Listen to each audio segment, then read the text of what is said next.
Open up for, thank you. I'll do it.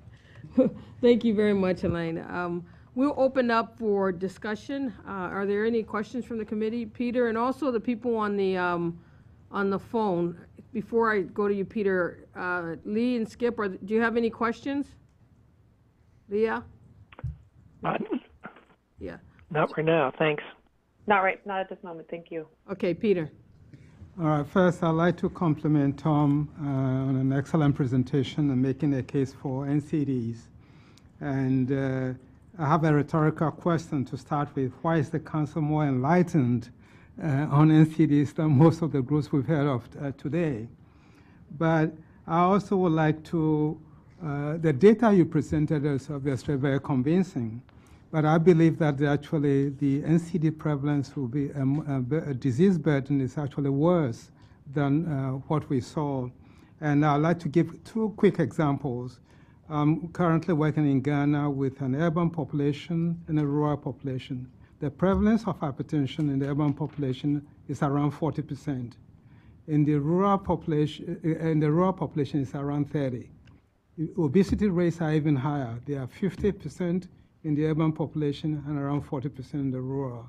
So even though this global data indicates that it's a problem, I believe that it's probably a lot worse. The second point on that is that yes, you mentioned NCDs. Of course, my colleague here, I'm going to speak for him.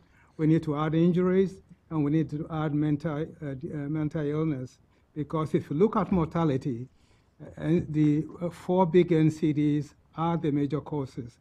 If you talk of morbidity, then mental illness becomes the most important cause. Then the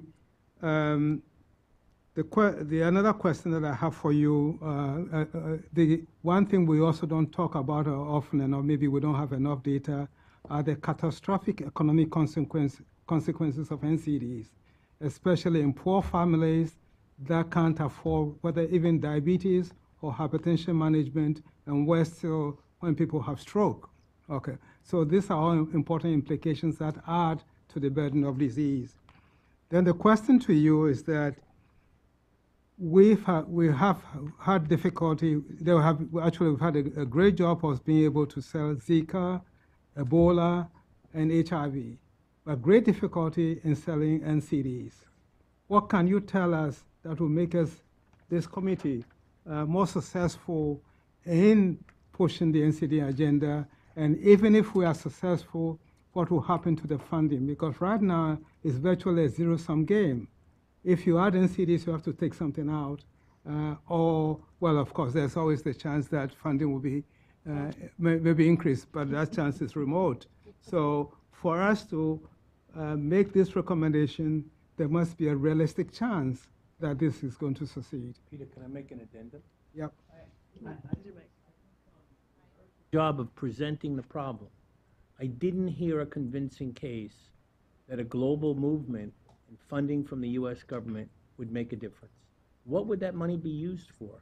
What evidence do we have anywhere in the world that we can be successful? I think that's what Peter's frustrated by, that it's so, and how many diseases do you want to take on?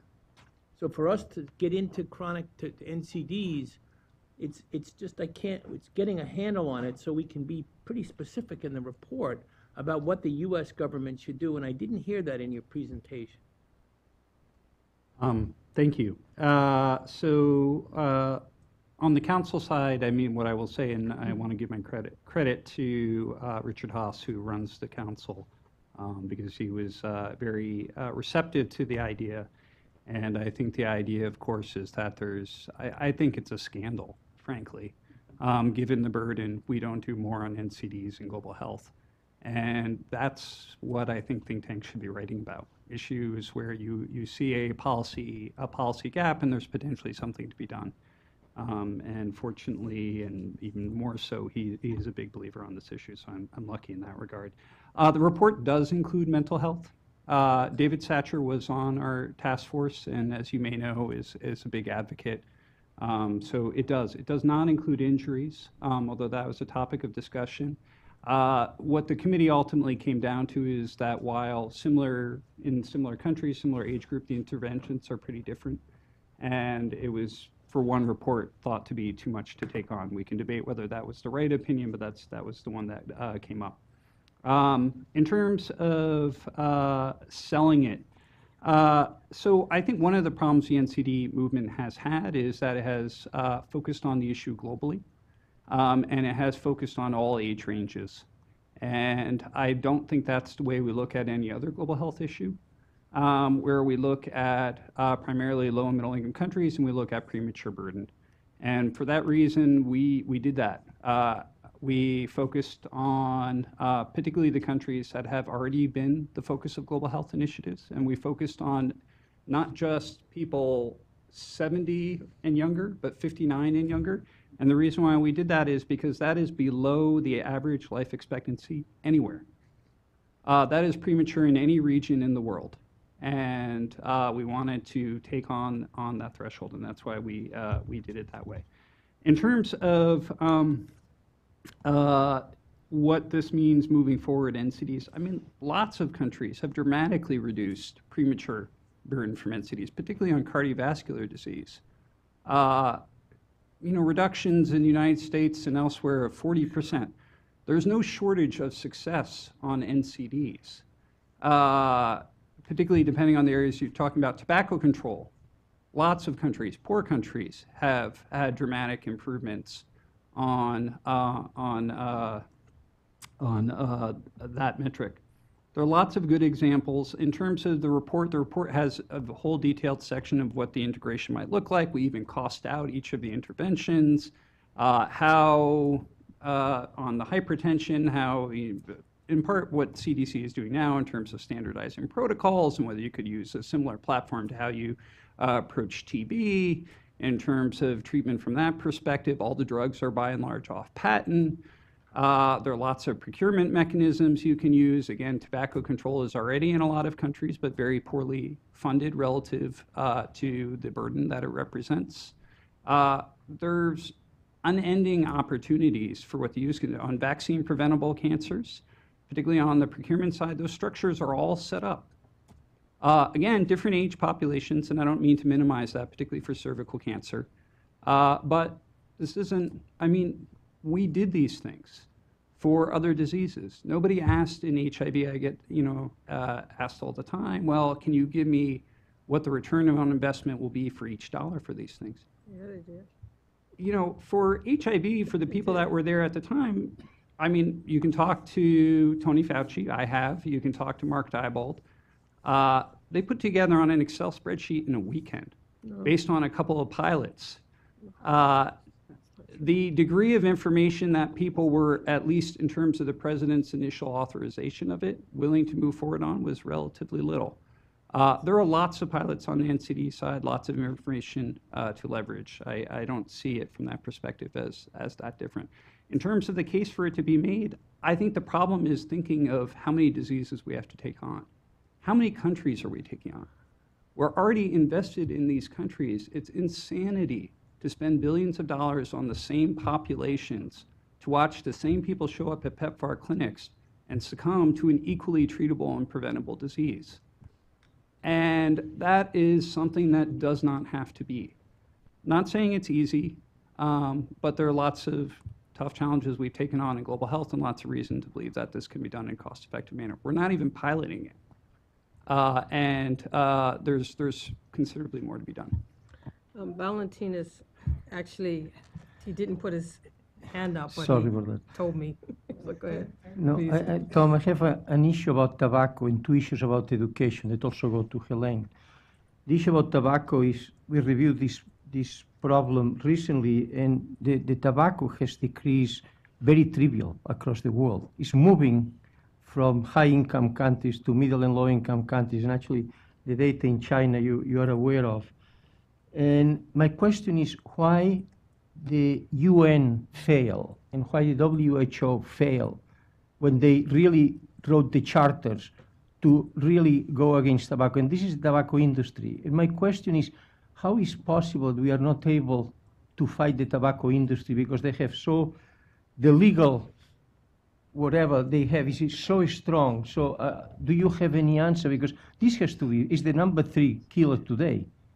And we are not attacking the tobacco industry. And actually the change in tobacco is very minimal. It's trivial. Thank you for the question on the tobacco side. I mean, I think the Framework Convention on Tobacco Control became more successful when there was the Bloomberg and Gates Foundation's investment in implementing it. I think the lack of early success on that Framework Convention is there was no money provided. In some way, it's a similar story to IHR. No money was provided to countries to actually implement it. So lots of countries signed up to this, but no technical assistance, no money actually provided to do it. So what was done? They developed a Empower set of measurable evidence-based strategies. They monitored the implementation of it, and they provided funding both to the implementation to these programs, but also to grassroots organizations to advocate for them. And they are starting to see success. You're seeing dramatic reductions on tobacco in Turkey. You've, of course, seen dramatic reductions to tobacco in Mexico. There are lots of examples of people that have countries, not wealthy countries, that have had some success on tobacco. But at the end of the day, you're talking about an industry with a substantial amount of resources. And last time I looked at it, which admittedly was a while ago, for the U.S. side, we spend $6 million on international tobacco control. $6 million. Most of that comes via the CDC Foundation. So it's not even money that is initially ours. It's, we're doing very little to support these things. So I suggest that it's less a failing of what has been subsequently done, not initially done on the Framework Convention, and more a failing in terms of the support that it's received. Excuse me. To that specifically, we had an IOM meeting about a year and a half ago on where Africa was in terms of STT recommendations, and we were very disappointed to find only 5 countries out of the 48 that have fully implemented FCTC. The failure of that is not because it doesn't work, it's just that it hasn't been implemented. And we also found out that the tobacco industry were going to African governments and say, you can't adopt this because of the trade agreements between the US and these countries. So there's a lot of undermining, but I agree with you that tobacco control through policy and smoking bans is one of the most effective approaches to do that. A second quick example to answer Mike's question. Hypertension control. We found out in our population that most people who have hypertension don't know they have it. Of those who know they have it, most of them are not on treatment. Of those who are on treatment, 7 to 10% are controlled. So we are not even scratching the surface of the problem. It is feasible, and the lessons that we learn from HIV: screen, treat, improve compliance, empower patients to manage their own conditions. These are all feasible.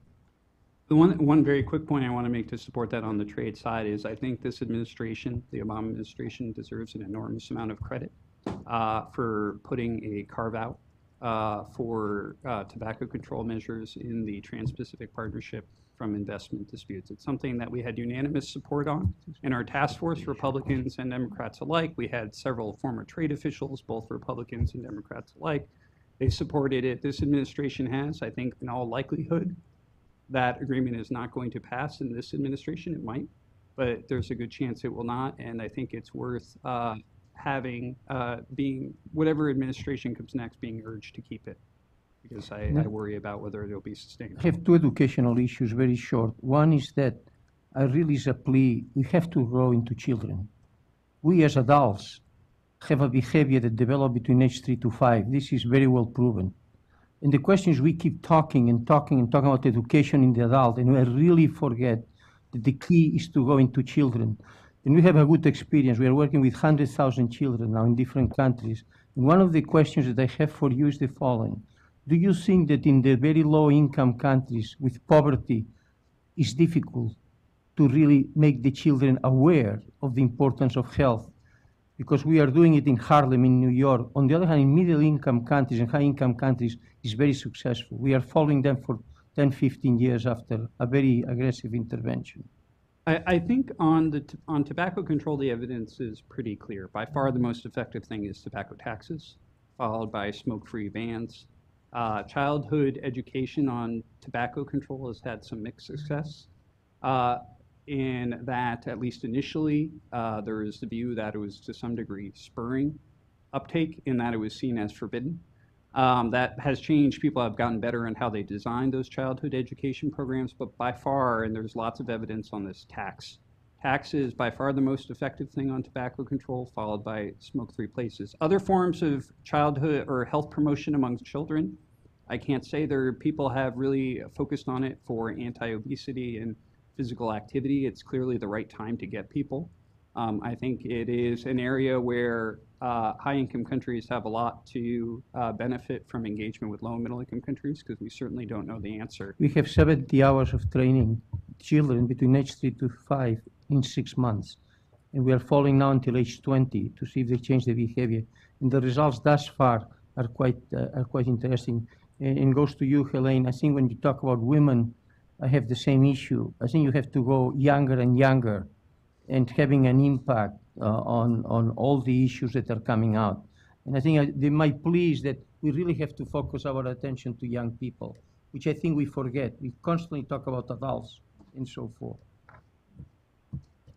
Yes, Linda, we have like 3 hands, so I want Carlos, you'll be next.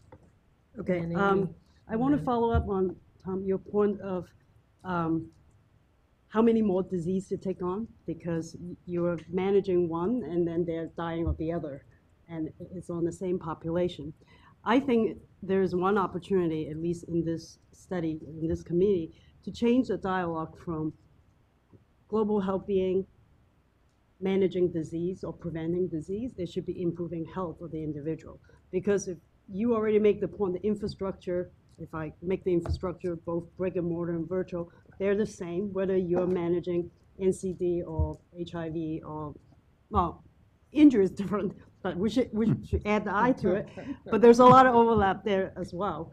And I think if we keep counting disease, we'll never be able to add enough on it. I think we need to start talking about improving health of the individual or the patient, because we need to treat them not as a medical diagnosis, we need to treat them as a person. And if we can change that, then all the infrastructure that's been put in place for infectious disease and HIV, we can use them and leverage them for NCD. And I think that needs to be one part. And that also applies actually domestically. It's not just on the global level. And so I come back, and the other question about what the investments should be and how do you sustain them. And one of the things that I've been really interested is in thinking about investing in infrastructure, and that can promote private sector participation so that private industry can take over. Because I don't think you can sustain any of these programs with government funding, whether they adopt initiative or not, or continue it or not next administration. So I like to think about it almost like the highway system. You know, if we think about building a highway system, not about building the car, because we can never build all the cars, whatever initiative you have. If I think about each disease being a type of car, I think what we need to build is a highway. And we need to promote with policy and, well, and market incentive to get the private sector to build the cars. We have Parvi from Medtronics on the line, and so I want to invite her. I know we have some hands on the deck waiting, but I'd like to invite her to just give us a very brief, maybe 10 minutes, presentation in terms of you're a sponsor of the committee and the charge that you're giving us. Where do you want us to focus? Great. Well, first of all, thank you for the opportunity, and I apologize that we're not able to be there in person to participate in this dialogue. I can sense where it's coming and what the hands around the table may be about, and I'm glad that I'm actually coming in at this point, because one of the things that we really want to focus on is really about the role of the private sector. And I want to pick up from the word sponsorship and how that really isn't the spirit of where the private sector comes in. Everything from building the highway, as our colleague just said, to figuring out the healthcare system and what needs to happen next, and noting that we have forever constrained resources. When we're moving forward with the question on the table for this committee, it really is in thinking creatively about what are all the assets that the private sector can bring, and not viewing that sector as just the next checkbook to go to when the other resources are not there for us. And I really appreciated what if I remember my colleague's voice well, what Peter Lamptey is saying about the disease cascade and what we've learned from HIV. We learned a lot from HIV also about the full participation of industry as actual collaborators in the end, and figuring out how to get to the end result that we were looking for. For Medtronic and for Medtronic Foundation, I lead global health for the foundation. For us, the predominant thing that we're trying to strive for is to ensure that non-communicable diseases, acute and chronically managed, are part of our agenda in global health. And what that means is that it's a different set of players. It's a different way of thinking, and it requires a different way of really unpacking the financing problem that's in front of us. I think one of the things that has been coming up is certainly we're all seeing the global burden of disease. We're all seeing that the tsunami is here, but the responses aren't there quite yet. From another angle, we're hearing from clinicians, well, we know what to do, we just need to do it. But we learned from women's health, child survival, as well as HIV, TB, and malaria. The clinical solution isn't what it's going to take to get this done. It's going to be the community solution that meets the clinical solution to be able to bring us to where we need to go. And viewing the person as a whole, and certainly looking at their total health is critically important. But while we're waiting for things to happen, whether it be in the bilateral, multilateral environment, there's opportunity today to start thinking about integration now, and starting to build not only integrating from disease state, but integrating across the true referral pathway for healthcare, which does go to community organizations all the way in. Each of us who have certainly been ill for some reason at different points in our own lifespan know that we turn to a whole lot of different players before we make a decision to go to the doctor. And so we would expect the same from our underserved colleagues as well. And so how do we build that network together, use some of the collateral and the thought capital from the private sector, and bring them in as a different kind of partner? For us, we've been certainly a strategic funding partner in a variety of areas. We have a couple of flagship programs, one that focuses on chronic disease management and the other that focuses on acute management. We chose not to make them disease specific, but to choose what it takes to manage the condition, and that's offered us opportunity to see commonalities. So from a chronic disease management perspective, we certainly have learned things about adherence from everything from oral contraceptives, from family planning, to TB and DOTS, to HIV.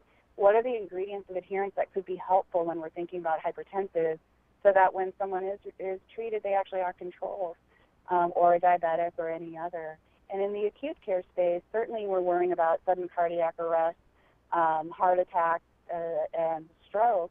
But at the end of the day, it's strengthening our emergency response. So what have we learned from emergency obstetric care, where communities are willing to pay to help get someone to their first point of care? There's so much ripe room to learn across and to start to incentivize integration in a different way while we're waiting for funding flows to come together. And on the last point with the private sector, I think there's something incredibly powerful about business model thinking. Whether you're looking for a revenue at the end or not, there's the structure of what comes into thinking about a business model that is often applied in what we may do from the nonprofit sector or elsewhere. And while, to what our colleague was saying, governments are not going to be able to afford, frankly, neither will the private sector from a giving perspective. But where they are able to participate is because they have a business model innovation thinking, and they're able to think through, well, how do I figure out how I'm going to get a different kind of return?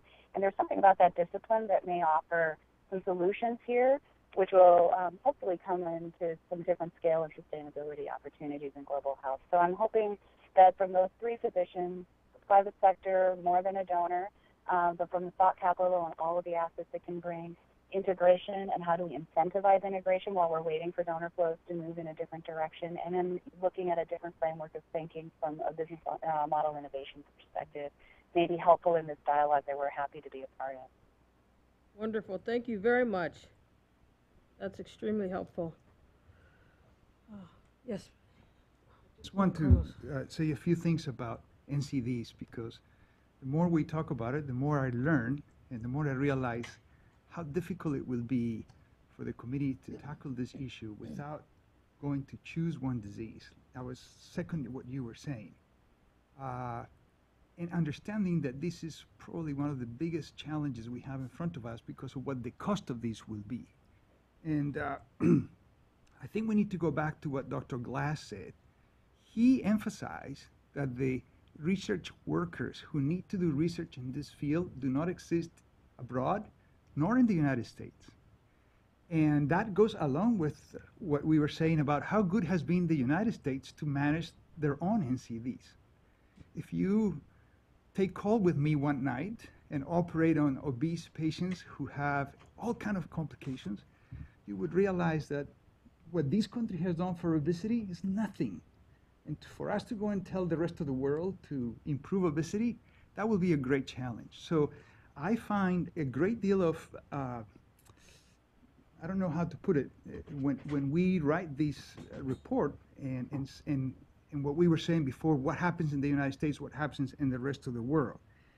Having said that, we need to look at what is the investment for how did you reduce, with the less amount of money, preventable DALYs. In other words, how much does it cost for me to treat AIDS, to reduce the DALYs that AIDS will cost? $500 or something like that, compared to interventions for diarrhea or even interventions for injury. Putting a chest tube to save someone from a rib fractures saves a life at a smaller cost that it will cost to treat someone with AIDS. So the relative value unit of what you need to do to save a life may actually drive what, not diseases, but what are we going to deal first. And because of that, what is cheap about teaching, doing research in poor countries? If we need to treat stroke in the United States, we need telemedicine and a CT scanner and an angiotach for the brain to do the tissue lysis. I'm skipping the word right now, the intervention for a stroke. You won't be able to do that in many countries that have no resources. So how can we get smart about that? Going back to the highway, if we build health systems, an emergency medical response for whatever it is, will bring people, and then we'll create some windows of care. If you look at the global surgery Lancet Commission, they say 2 hours is sort of the ideal time for someone with a surgical emergency to get an operation. I'm not saying we ought to come out with a number, but we ought to promote that kind of intervention regardless of what the disease is. So if we have the emergency medical response that the Medtronic person was saying, for example, we will create a system that will tackle NCDs no matter what the problem of the NCD is that is coming to the hospital. Well, I actually have to push back on that, right? Because the whole point about, I think, control and management NCD is precisely can be hospital-based, because by the time you need a hospital, it's too late. But what I do agree with, you design the highway right, it will be the same highway that's for the emergency response as the same highway that go out to their home and help them manage their NCD on a daily basis. So I think that's really important. They're two priorities. I agree with that. But I do want to point out on research and teaching. I am fully supportive, and I think we do need to train the next generation or train the workforce globally.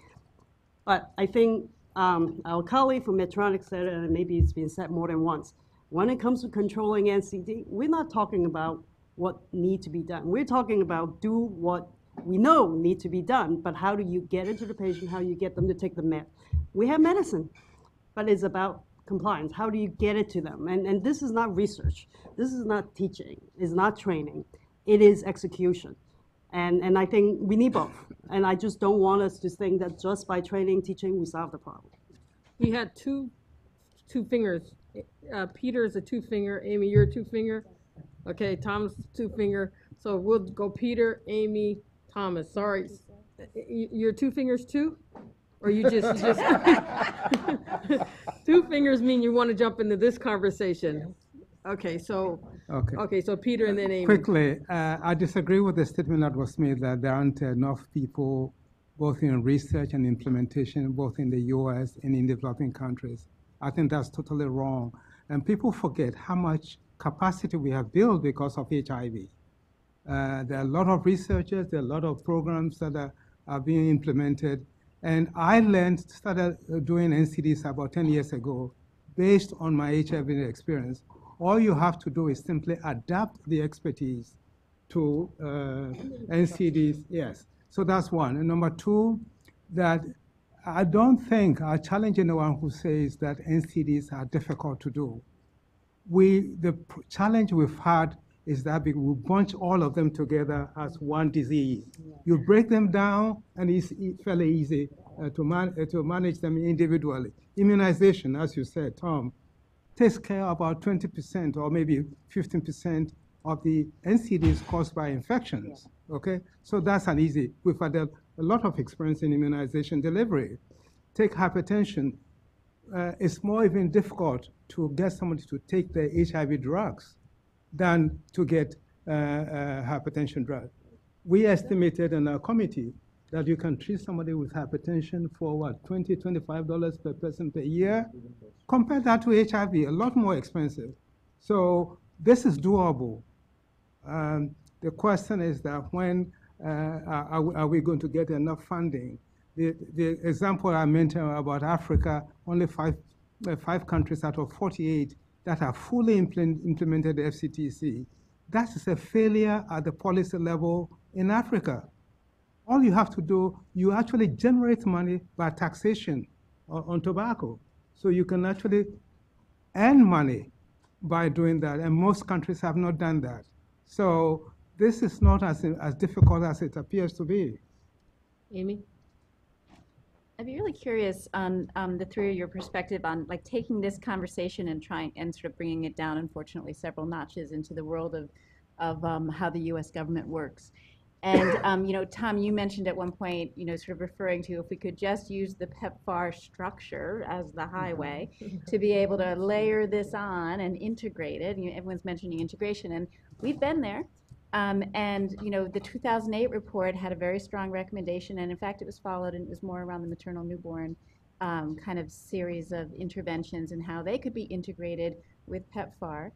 And what I'm hearing now is we've kind of reverted back from that, and there's sort of a lot of anecdotal commentary anyway about sort of some of the reversals of progress as a result, you know, that we're losing sort of our ability to address and treat sort of maternal newborn child care in some places because we can't layer it into the PEPFAR infrastructure.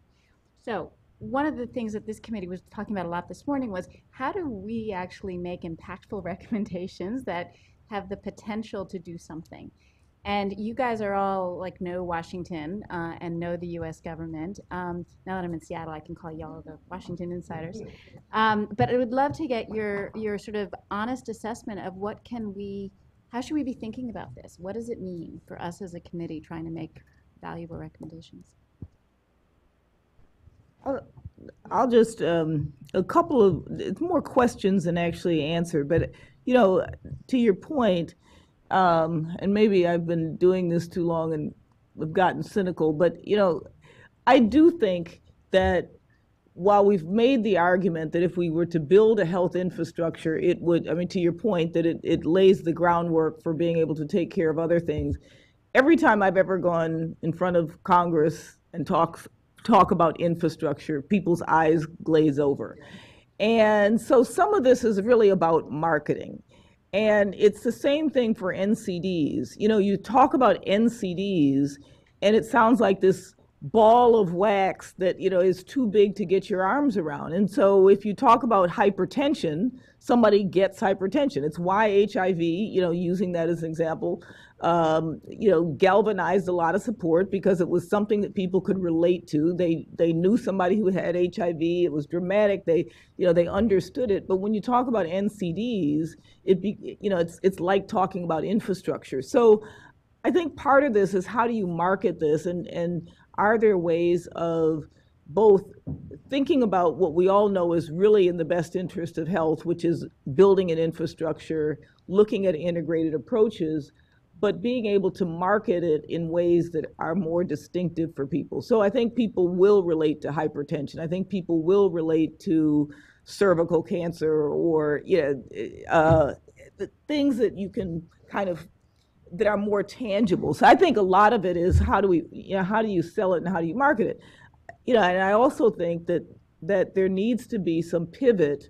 And again, this is more around how you communicate and how you market it. But I think there needs to be some pivot from thinking about global health as infectious diseases, and we keep going back to our comfort with infectious diseases and the fact that oftentimes it's more dramatic for people.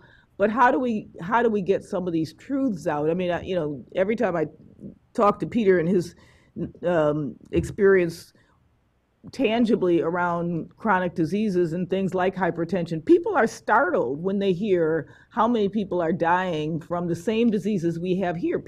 Most people in the United States don't have a clue that hypertension is now killing many more people than the things that we invest in. And again, you don't want to make it one disease versus another. I just don't think we're doing a good enough job of making these things very tangible to people, relating them to things that people know, and making the case in a way that is you can touch and feel, that isn't these huge balls, and then use those again, like we did. I keep referring to HIV because it was one of our real global health successes, but we used HIV as a way of building infrastructure.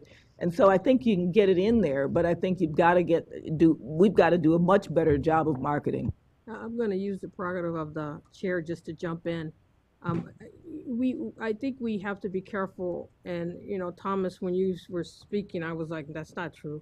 It's what you were told, but of treating the battle for HIV/AIDS, the PEPFAR battle, as if it was easily won or technically solved. It actually wasn't. It goes to the marketing issue. It goes to interagency fighting. It was a technical solution was there that got dropped in, but it was built on, mother-to-child transmission initiative, nevirapine intervention. It was built slowly over time and greater confidence. So I think it's not a spreadsheet that someone just came with over a weekend, and there was no cost-benefit analysis, et cetera. There actually was quite a lot. It was always but let's speak, it's absolutely the case, and that strong activist community had been there for quite a long time.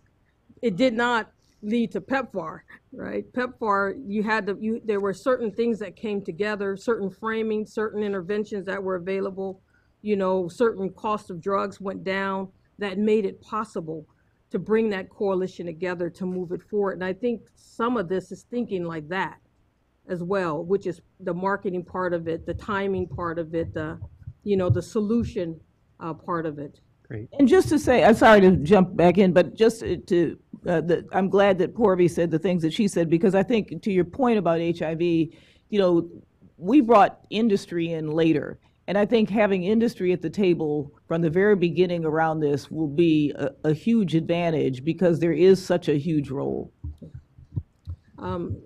Amy, you asked the question of all of them. Do you want an answer from all of them? Yes. I'll jump in very quickly. Only to just say I agree. I think one of the problems with the international health regulations and why capacity wasn't being built is because you needed horizontal systems, and everything's always been funded vertically.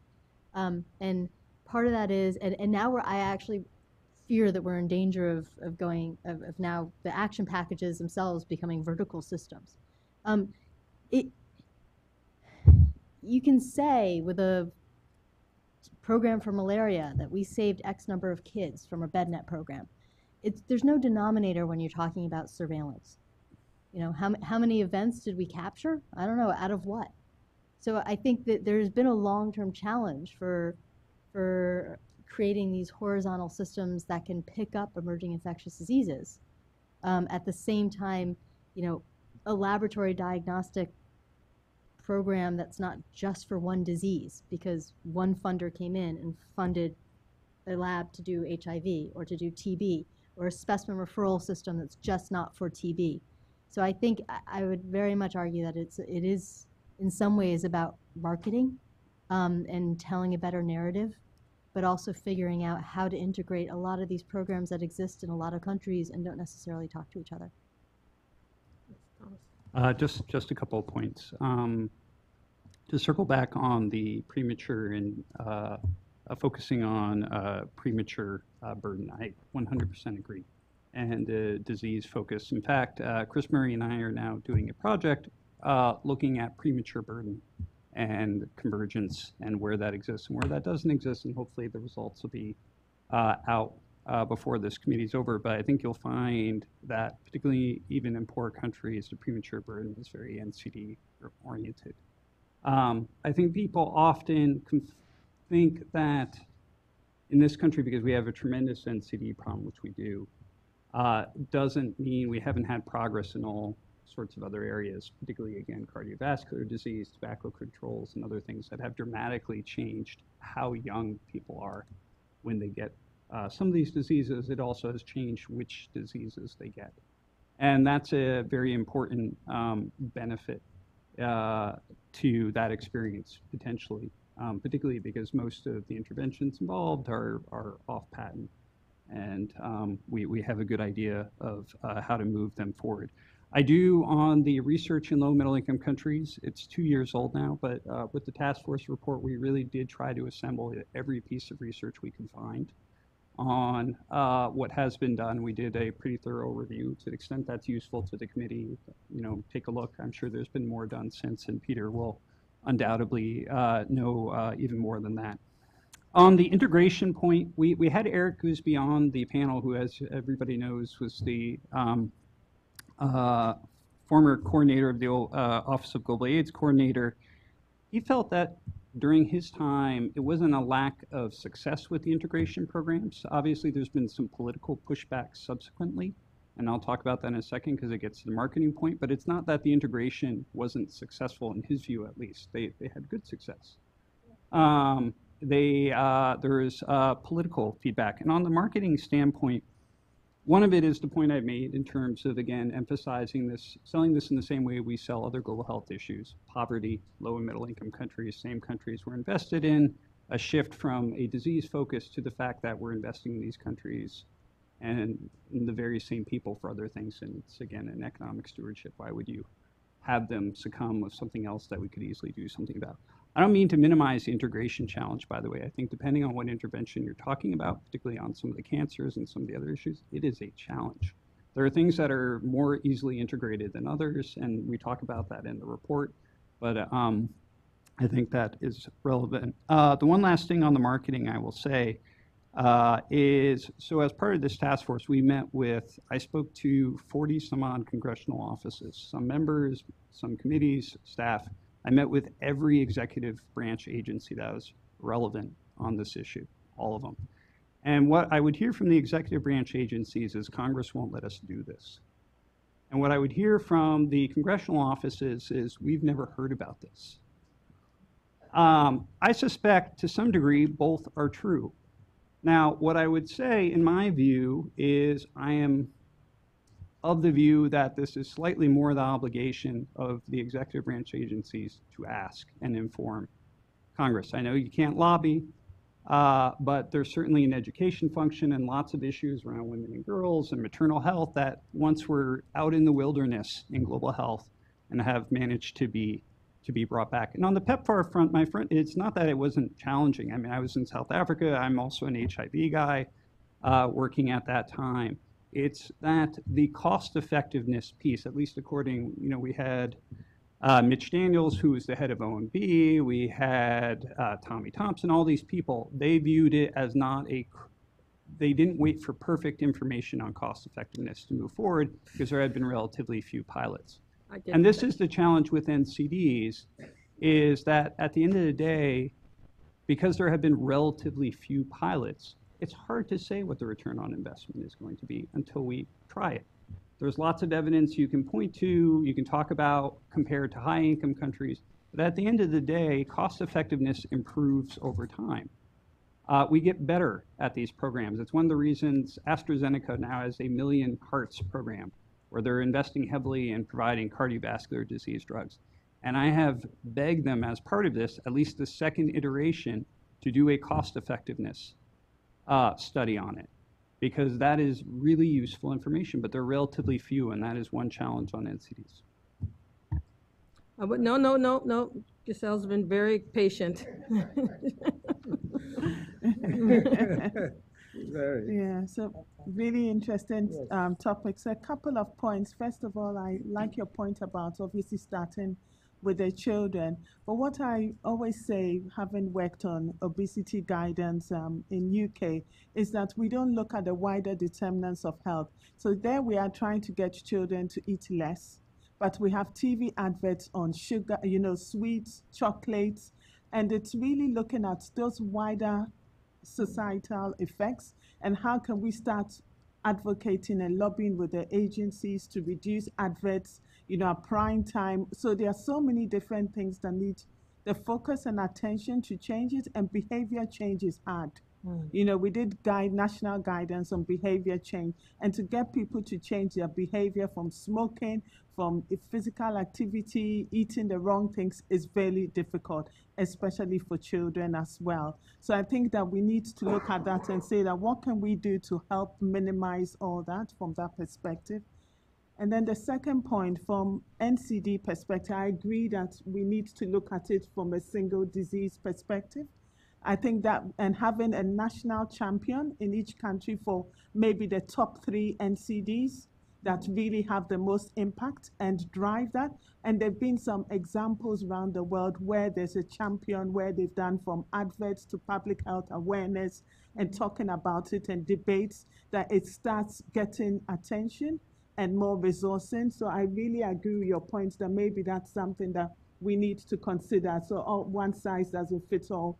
Every country has different NCDs. So which are the top 3 that has the most, exactly the highest disease burden, affects the working population the most, and then maybe have that as some kind of focus. I can see my injury friend smiling at me. Yes, thank you. So, I mean, that's my only point on it. Thank you. Thank you. I'd like to answer 2 questions. One is the children. It's all relative. We found that in order to have an impact on children that overcomes television and all of that, you have to use at least 70 hours in over a short period of time. This is a very intense approach. Then we have a 9-year follow-up now in 2,000 children. They were all randomized and it works.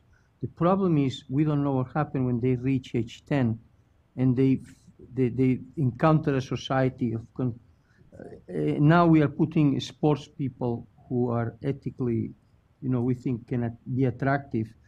But there's something we learn.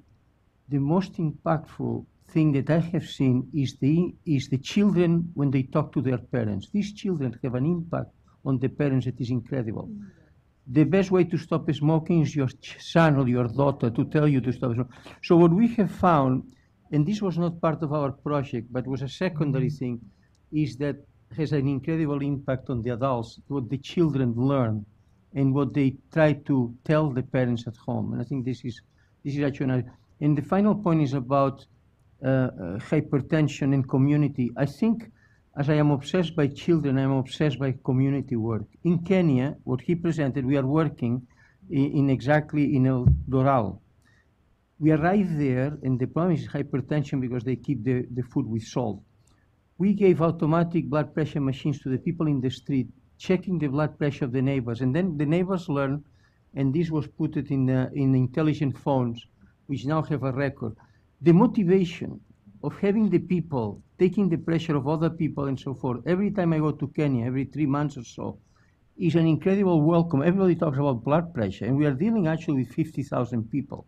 And that the point I'm trying to make is the community approach of motivation and how people help other people, to me, is the best advocacy. One of the best advocacies that you can have, or educational, call it whatever it is. That would be really excellent as a case study to show how this works. Yes, Michael and then Helene. just want to pick up on only one point, and thank you, Helene, for reminding me. Do you think back historically about movements in global health that have really made a difference? You look at HIV, and Helene was with me, and Peter was with me in the 90s and 80s. Okay, we tried and tried and tried it, and it wasn't until we had antiretrovirals, let's be honest, that we turned it around. And PEPFAR came on just when we had antiretrovirals.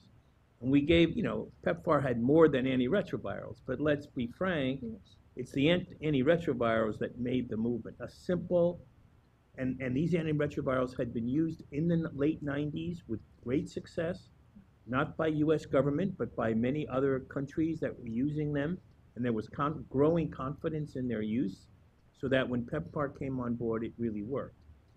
Another program I'll just mention, Helene was also with me on, diarrheal disease control. We had 5 million deaths from diarrhea in 1980. We now have 500,000, okay?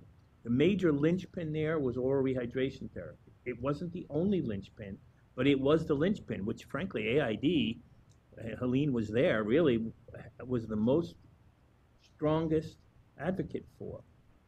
My point being, what I mentioned to you earlier when you made your presentation, I think if we're going to try to sell this to Ariel and his counterparts in governments around the world, if we're going to sell this to the Gates Foundation, where we've gone nowhere on NCDs, except a little bit on smoking, okay, we've got to simplify this. And I think that's what I've taken away from this discussion. Yeah. Now, we can go around the table and figure out, I'm not sure we're the group that ought to do this, but I think what's lacking in the movement, and Helene said, it's marketing, but marketing of what? Yeah. And that's what I think. I don't know whether we're going to be able to do this, but somebody needs to do this. Yeah, I just want to comment on that, because I was there for the PEPFAR. I was in the White House at the time. I fought the battle, right? I have the scars. And so it was, and I was there during the Clinton administration as well. So I was at the end of the Clinton administration and into the Bush administration, all of it. And part of the framing issue was, you can call it marketing, but it was a framing issue, was we changed the framing from the Clinton administration, which focused on it's a security threat, right? And you remember Holbrooke was up at the UN talking about peacekeepers, et cetera. And I did this. I actually did this and said, no, it's a health threat. It's an attack. It's a virus that's attacking the body. And by reframing it as a health threat, then Fauci and HHS gets to come in, because now the focus of the solution and the answer is a medicine, right? It's first nevirapine, which stopped the intervention between children, which is an easy sell, right? Because if you're saying you're going to save the lives of babies, you're not saving the lives of these people who lack morals, and they're just, doing things and yeah, exactly. So it really is about, and that's where the committee does have a role. You have to think hard about the framing. Yeah, you really do. You have to shift that.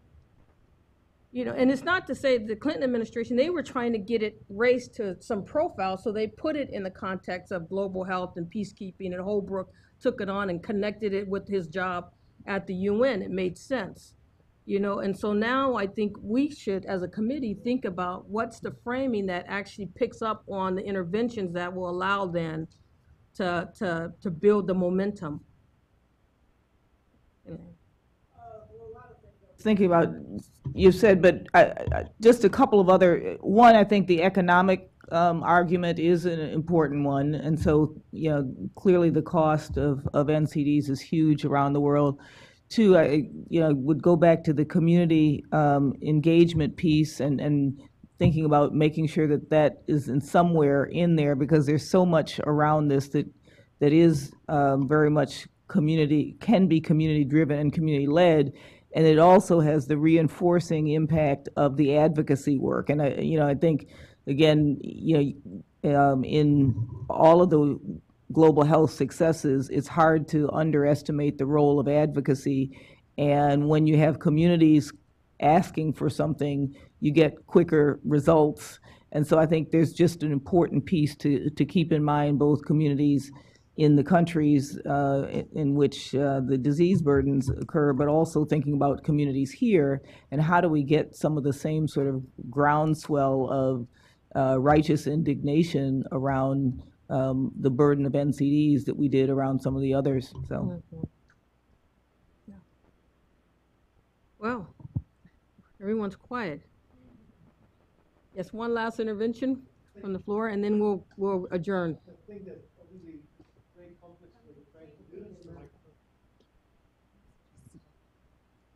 Thank you, Judith. Well, 2 points actually. One that relates to the highway, but a different kind of highway, that is the demographic highway. And we didn't speak enough about family planning. And to the extent that we care for women's empowerment, girls' empowerments, gender violence, and the like, you will not succeed if we don't do that. And that happens to be a sort of a silver bullet of kinds. And it's going to be very important to frame it right, given we don't know who is going to be in the White House. And so very important, because I mentioned 100 million children deaths were averted.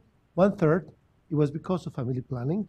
I mentioned that there's now increasing economic development success. Part of that was family planning demographic dividend. But PEFRA is now struggling with what they are calling as a problem, a youth bulge. There's going to be a youth bulge in Africa. And when you look at that and you start looking at all the models on the cost of ART and deaths from HIV/AIDS, yes. But clearly, there's a lot of unmet demand today for family planning, especially as child mortality goes down, the demand goes up. We need to be able to make the case for that. And it's the same for NCDs, because actually the age-adjusted mortality of the NCDs is going down in most places. But it's because you have more people and more people getting old, then the numbers are actually going up. But if you have a long game, which is again the game we have to have, you need to think that family planning will help as well. But my other point is on Amy raised the point, is Washington. So you have, and Michael over the break, it has to be real, what recommendations you come out and so on and so forth. And crucial, the political mobilization of advocacy. I've been in Washington now to know how important that is. But the National Academy of Science is special. Do not underestimate or forget that. That is, you have to bring an authoritative view. I think the report that Thomas, it was fantastic. I mean, it's not enough, but that's what the comparative advantage of this report will be compared to other efforts that will come to the fore. So how do you marry those two, the reality of the complexity with your comparative advantage of this report? And I think you can imagine the following. We spend about $10 billion in global health in the US government. There's another billion or two that goes to special funds and so on, but about 10 billion. Maybe I will ask you, and that's a third of the total globally, right? So if you were to spend another $5 billion in global health by 2020, imagine what will you spend those $5 billion? That frees you a bit to be academic and bring evidence and so on and so forth, without fighting for take away the PEFR money to do everything else. Think, how will you spend $5 billion in additional global health resources? First of all, they're not impossible. They're not impossible. The economy is coming back, and it will probably gear up after 2020. So how will you spend $5 billion? And for your choice, for your recommendations, and you heard many of the obvious ones already, you have to decide what will be the distribution of those $5 billion, and then make the case in a very solid, authoritative way for what will be the impact in terms of life saved or DALYs and economic development of each of those investments. What will be the leverage of the private sector that you bring with that additional money? What will be the leverage of domestic resource mobilization that you have to really make happen, because otherwise just passing money through? And how, Michael, could you use that $5 billion to bring a new dynamic in the interagency as opposed to going backwards? How can you go forward? With money, people move. And so if you imagine that, maybe it gives you the freedom to make the arguments that you can make, and it could come through a bit academic, but actually not, because you can then state the message you believe are the right message for the health. Thank you very much. Are there any other questions from the floor? Just a quick point and observation. and maybe it might be useful to get someone from finance, because the one thing when you speak to governments about the fact that they don't prioritize health and put more funding, when you speak to ministers of finance, they say the way health frames impact and recommendations is different from what they are looking for. So a lot of them are reluctant to put more money in health because the kind of impact, because we say we're saving lives, and they say that's not enough, in terms of as an impact and measurement, but something that actually helps, reduce, maybe the cost of, maybe the working population in terms of people being ill, the ill health, so getting more people back to work, those kind of measurements. But we don't do enough of that within the health sector. So it'll be interesting to have some recommendation that sort of tackles that, because that would appeal, to finance and also appeal to the presidential level, because they are looking at the direct link between the health and economic growth. So if you can have that kind of link, then it makes it more appealing in terms of interventions. I agree. I think that, we keep touching on the whole financing issue. And it's clearly one that I think that the committee is going to have to grapple with. And, obviously, we have the mandate to do so because it comes out of the last report in 2009 and what didn't happen there. And then we're looking at more innovative ways to deal with it. So it's not just about financing programs, but it's also about how finance shapes policy in these governments. And so I think we're going to have to grapple with it. Any other? Well, we're right at the end, and I'm going to do my technical talk again, my formal things that need to be said. And so let me thank you all who've spoken today. We really do appreciate it. And I know that I speak for the entire committee when I say that we've learned much and are eager to begin our work. If you have comments or questions, please send them to Megan, the project study director. Please keep in mind that any material you wish to share with the committee will be made publicly available through the project public access file. This is required to ensure that the National Academies comply with Section 15 of the Federal Advisory Committee Act rules. And so with that, we will adjourn. Tomorrow we'll be in room 103, which is just down the hall. I think this has been a great start of our committee work. And I'm sure that tomorrow we'll have an opportunity to narrow and focus even further. And thank you very much to the panel, both the first and the second panel, for sharing your expertise and sharing your time with us. Thank you.